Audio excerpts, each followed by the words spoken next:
Hey everyone, how are you? We are here for chapter 10. I just am having a hard time not wanting to read ahead, huh? How about that? I hope you guys are enjoying it. And one way or another, I like this. I like reading to you. I like reading to you and I like the idea of a bunch of people being able to sit down after school and listen to somebody read them a story. Okay, I would rather have you see my flowers, I think, than our reading room. Yeah, maybe I'll leave it up there. Want to see my flowers for a sec? They're very beautiful. Look at that. And they bring me such joy. It'd bring me more joy if I had somebody else who paid for them. But I love them. Look at those pretty things in there. I love that. Okay, get to the story. We're usually done in about 15 minutes. Anyway, chapter 10. Now, we left off with Violet having some really good ideas, right? Nobody knew what was going on. Sunny or Klaus didn't really know what her ideas were. And we don't know what her ideas are yet either. So we're kind of like Klaus and Sunny in the idea department. When you were very small, perhaps someone read to you the inspired story, or the insipid story, not the inspired story. That's almost like the opposite. The insipid story, the word insipid here means not worth reading to somebody, of the boy who cried wolf. A very dull boy, you may remember, cried wolf when there was no wolf, and the gullible villagers ran to rescue him, only to find out the whole thing was a joke. Then he cried wolf when it wasn't a joke, and the villagers didn't come running, and the boy was eaten, and the story, thank goodness, was over. Klaus, with his mind, probably doesn't like those stories. The story's moral, of course, ought to be never live somewhere where wolves are running around loose. But whoever read you the story probably told you that the moral was not to lie. This is an absurd moral for you and I both know that sometimes not only is it good to lie, it is necessary to lie.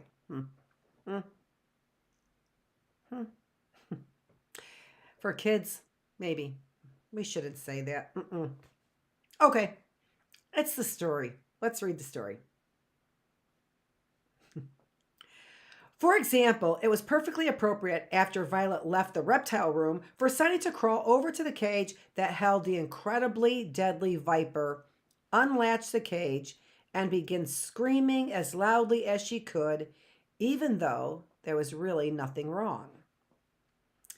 There is another story concerning wolves that somebody has probably read to you, which is just as absurd. I am talking about Little Red Riding Hood, an extremely unpleasant little girl who, like the boy who cried wolf, insisted on intruding on the territory of dangerous animals.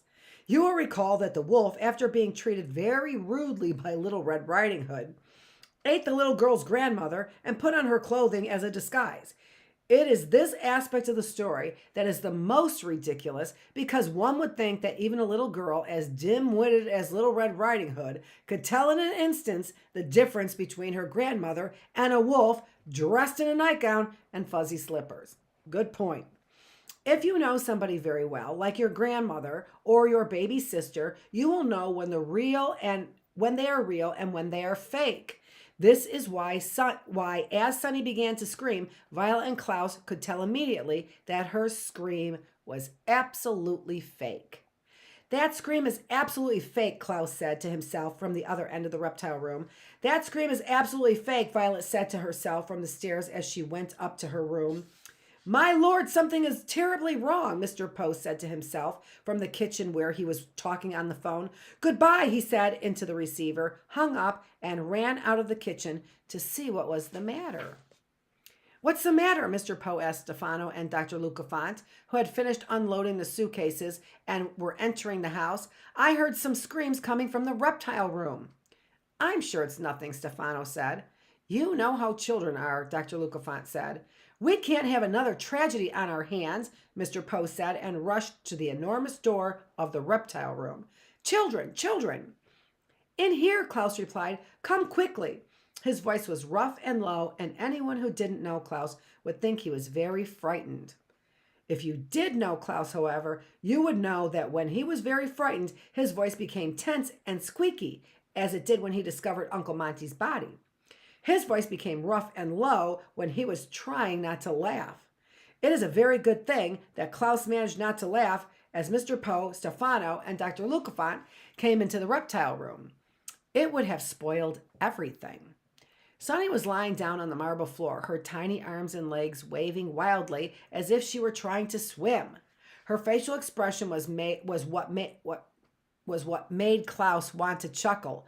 Sunny's mouth was wide open, showing her 4 sharp teeth, and her eyes were blinking rapidly. She was trying to appear to be very frightened, and if you didn't know Sunny, it would have seemed genuine. But Klaus did know Sunny and knew that when she was very frightened, her face grew all puckered and silent, as it did when Stefano had threatened to cut off one of her toes.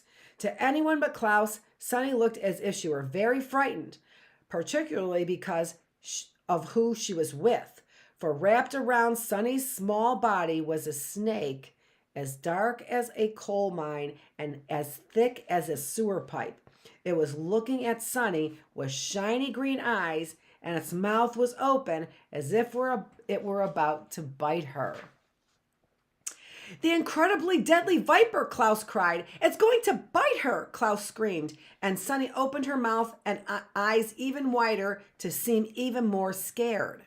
Dr. Lucafont's mouth opened too, and Klaus saw him start to say something, but he was unable to find words. Stefano, who of course could not have cared less about Sunny's well-being, at least looked surprised. But it was Mr. Poe who absolutely panicked. There are 2 basic types of panicking: standing still and not saying a word, and leaping all over the place, babbling anything that comes into your head. What do you think Mr. Poe did? I think it was number 2. I don't know. Mr. Poe was the leaping and babbling kind. Klaus and Sunny had never seen the banker move so quickly or talk in such a high-pitched voice. "Goodness," he cried. "Golly, good God, blessed Allah, Zeus and Hera, Mary, Joseph, Nathaniel Hawthorne. Don't touch her. Grab her. Move closer. Run away. Don't move. Kill the snake. Leave it alone. Give it some food. Don't let it bite her. Lure the snake away. Here, Snakey. Here, Snakey. Here, Snakey." That's pretty funny. The incredibly deadly viper listened patiently to Mr. Poe's speech, never taking its eyes off of Sunny, and when Mr. Poe paused to cough into his handkerchief, it leaned over and bit Sunny on the chin, right where it had bitten her when the 2 friends had first met.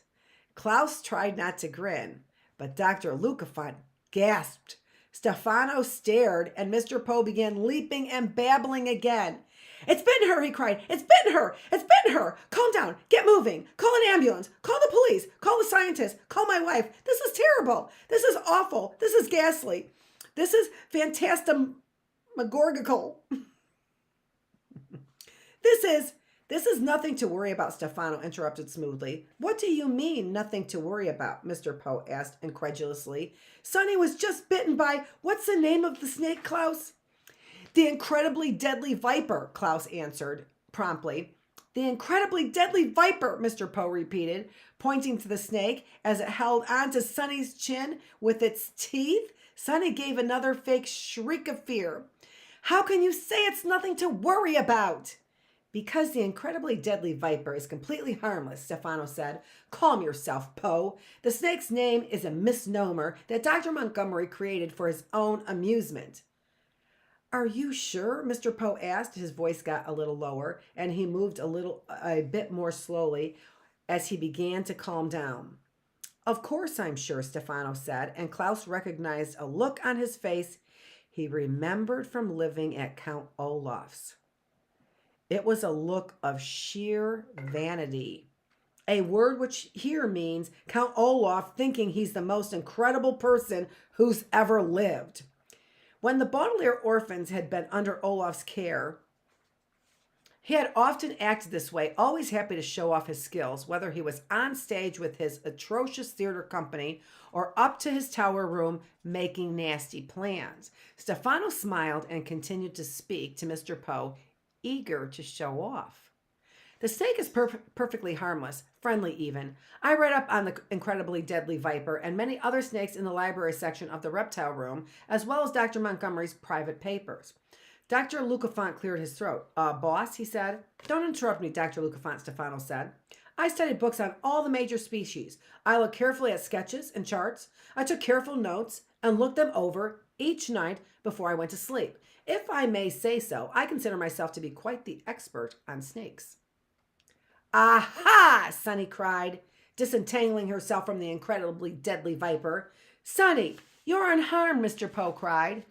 Aha! Sunny cried again, pointing at Stefano. The incredibly deadly viper blinked its green eyes triumphantly. Mr. Poe looked at Klaus puzzled. What does your sister mean by aha? He asked. Klaus sighed. He felt sometimes as if he had spent half of his life explaining things to Mr. Poe. By aha, he said, she means 1 minute Stefano claims he knows nothing about snakes. The next he claims he is an expert. By aha, she means Stefano has been lying to us.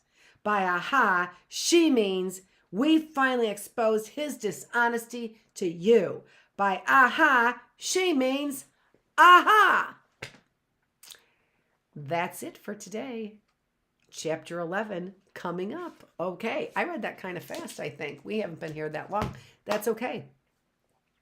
I might be here on Tuesday. I'm not sure if I'm going to be here on Tuesday, likely the afternoon. So likely I will be here. I'm hoping I will be here to read to you on Tuesday, but don't be surprised if I can't. I have some business that I can't postpone. It has to be done on Tuesday. And so hopefully I will still see you. Okay, take care. And if not Tuesday, Wednesday. This is Dr. Annette Feravich. I am the teacher, and this is the classroom.